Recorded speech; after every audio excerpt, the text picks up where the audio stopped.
Pemerintah Indonesia di bawah kepemimpinan Presiden Prabowo Subianto telah meluncurkan rencana yang berani. Rencana ini bertujuan untuk mendirikan 80.000 koperasi desa merah putih di seluruh Nusantara. Inisiatif ambisius ini yang diamanatkan oleh Instruksi Presiden Nomor 9 Tahun 2025 membayangkan koperasi-koperasi ini sebagai mesin pertumbuhan ekonomi pedesaan. Pemerintah percaya bahwa dengan memberdayakan desa melalui koperasi ini dapat mengangkat masyarakat dan mendorong kemajuan nasional. Visi pemerintah jelas untuk merangsang kegiatan ekonomi di tingkat akar rumput. Dengan memberikan dukungan keuangan dan sumber daya kepada koperasi ini, pemerintah berharap dapat membuka potensi pedesaan Indonesia. Inisiatif ini bertujuan untuk menciptakan lapangan kerja, meningkatkan mata pencaharian, dan mengurangi kemiskinan di desa-desa di seluruh negeri. Namun, di balik tujuan mulia ini terdapat serangkaian kerumitan dan kekhawatiran yang membutuhkan pengamatan cermat. Mekanisme pendanaan yang diusulkan khususnya telah memicu perdebatan dan menimbulkan pertanyaan tentang niat sebenarnya dan potensi konsekuensi dari inisiatif ini.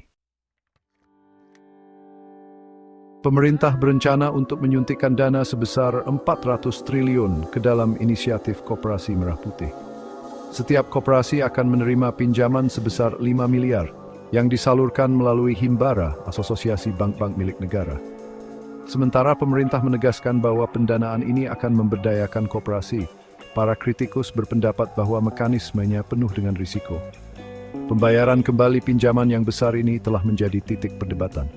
Pemerintah mengusulkan penggunaan dana desa yang dialokasikan dalam Anggaran Pendapatan dan Belanja Negara (APBN) untuk membayar kembali pinjaman selama 10 hingga 15 tahun. Hal ini menimbulkan kekhawatiran tentang beban keuangan jangka panjang pada desa, yang berpotensi mengalihkan sumber daya penting dari layanan penting seperti pendidikan, kesehatan, dan pembangunan infrastruktur. Selain itu, suku bunga pinjaman bank komersial ini kemungkinan akan lebih tinggi daripada surat berharga negara (SBN). Perbedaan ini semakin memperkuat beban keuangan desa yang berpotensi membahayakan kemampuan mereka untuk berinvestasi dalam proyek-proyek pembangunan penting lainnya. Oleh karena itu, model pendanaan pemerintah menimbulkan pertanyaan serius tentang keberlanjutan dan potensi dampaknya terhadap perekonomian desa.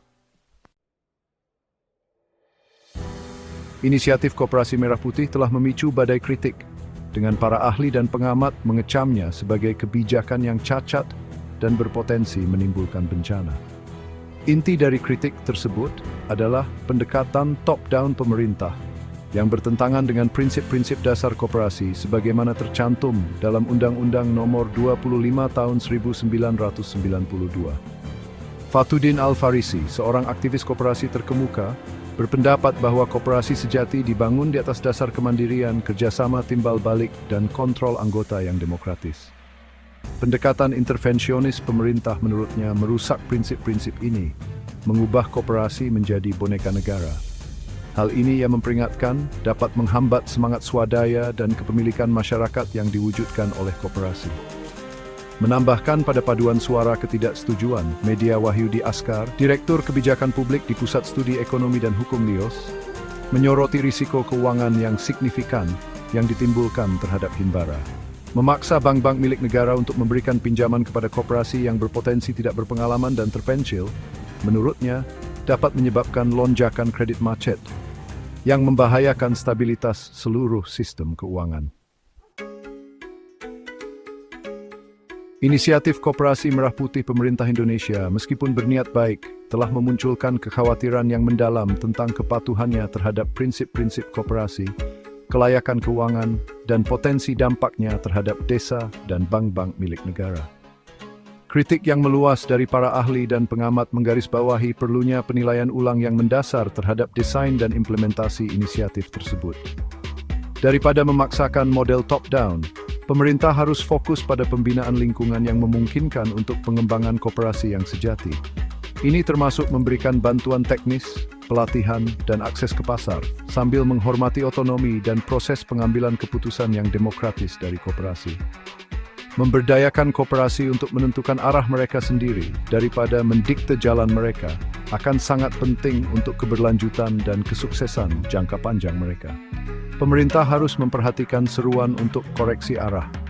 merevisi inisiatif Koperasi Merah Putih agar selaras dengan prinsip-prinsip koperasi dan memastikan kehati-hatian keuangan bukan hanya diinginkan tetapi penting. Kegagalan untuk melakukannya berisiko merusak masyarakat yang ingin diangkatnya, mengubah inisiatif yang berniat baik menjadi beban bagi orang-orang yang ingin diberdayakan.